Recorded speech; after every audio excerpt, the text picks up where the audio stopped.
guys, what's going on? Weevil YouTuber here back with another video. Now, with all the main WCQ events dead and gone, the only one left being the World Championships, everyone is wondering about two things. They're wondering about the ban list in September and what is going to happen to what was perhaps the craziest format ever, in my opinion, in terms of like 4 tier 1 decks dominating the format. And 2, what Return to Duelist itself will bring to the metagame as a set, with any new tier 1 decks being introduced, such as the Book of Spells archetype, the Medulci archetype, and so forth. But we can't jump ahead just yet. The format still has about 2 months to go, so it's far from over. The question is, how can we deal with it until then? Moreover, how can we predict what the next format will be like? What will be the tier 1 decks? What will be dominant? So basically, in this video, I'll be reviewing a card that is far from new, but which I believe provides answers to current concerns in the meta, and which is very often overlooked by people. And that card is Doomcaliber Knight. Okay, so the card is pretty simple. Level 4, Dark, Fiend, 1900 attack, 1800 defense. Effect: cannot be special summoned during either person's turn when a monster effect is activated. Tribute this face-up card, negate the activation, and if you do, destroy that monster. So the interesting features to note about this card are that A, it's a 1900 beater, B, it's dark, C, it's a mandatory effect, which means it will always outspeed optional effects of the same spell speed, which is 2 in this case. And finally, the fact that it negates an effect whether it activates in the hand, on the field, or in the graveyard, which makes it a pretty versatile card, if I do say so myself. Okay, so unlike my previous answers to the meta series in which I discussed Silvery Snow Sniper, this guy does not apply to a specific deck. He's not only good against elemental heroes, he's good against anything that uses an effect, including your own deck, so that's why you have to be careful. But that's, in my opinion, what makes him particularly good. And that's what I believe makes him troll the meta so successfully. Simply put, if you summon this guy first turn, it gives all tier 1 decks trouble. You summon it against Rabbit, they can't banish Rabbit. You summon it against Inzectors, they can't go Inzector, Herpter with Dragonfly. You summon it against windups, fair enough, they might be able to get around it, but it would still annoy the hell out of them. And finally, if you do it against Chaos Dragons, they won't be able to do their first turn Lila play. As soon as she tries to mill, she'll die. So in my opinion, that is why this card is particularly trolly. Any card that makes your opponent play so unconventionally and restricts them as to what kind of moves they can do is by definition a troll.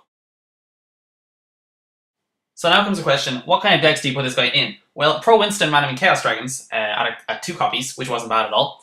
But a lot of people tend to prefer Effect Failure, just because of its immediacy and the fact that you can just drop it from the hand. But sometimes you need a card with power, with constant field presence, and that tributes and it destroys the monster, and doesn't just negate its face-up effect. So basically for that reason, because there are certain decks which need more raw power, I feel that Chaos Dragons would probably be the best tier 1 deck to splash this guy in. I mean, if you think about it, Doomcaliber Knight doesn't work against summoning conditions, since they are considered effects. So he wouldn't stop to summon things like Light Pulsar Dragon, Chaos Sorcerer, and Dark Flare Dragon. Moreover, he's dark, which means that when he tributes, or if he tributes, he'll be Chaos Food for all those monsters. Secondly, the normal summon doesn't matter all that much to Chaos Dragons, except perhaps from Lila. And so you can summon this guy and bait at your opponent's bottomless trap holes and torrential tributes, and that's one less they can use on your Chaos monsters when you finally decide to summon them. But I don't want to get tunnel vision with regards to Chaos Dragons, because in my opinion they are the best deck in the format. But clearly this guy is splashable in other decks too, such as Elemental Heroes, for example. If your opponent brings out their fusion monsters in a mirror match, for example, he will just destroy them, because all of their effects activate as soon as they're fusion summoned, such as Elemental Hero Gaia. But perhaps his versatility stops there. I mean, would you ever see this guy being main decked / side decked in the likes of a Rabbit or Inzector deck? I very much doubt it. But would you see him being side decked against such decks? Most certainly. So even in a deck where you feel that this guy might not work, he's still definitely worth trying out, at least once. So for me, basically what defines an anti-meta card is a card that has versatility with respect to the various decks that it can tackle simultaneously in any given format.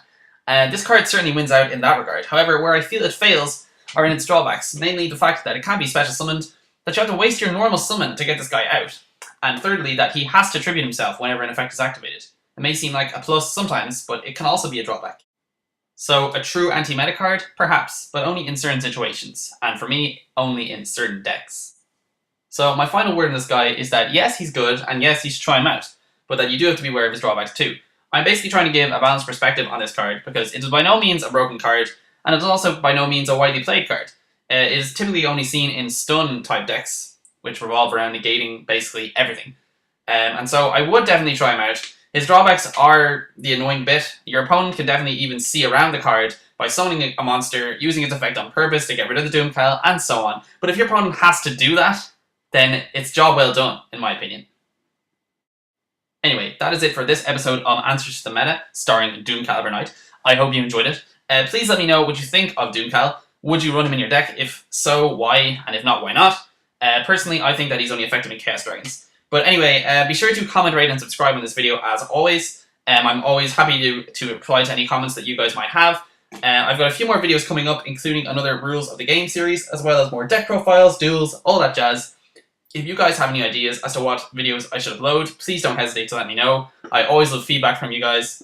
Anyway, that is it for the video today, and I will talk to you guys later. Peace.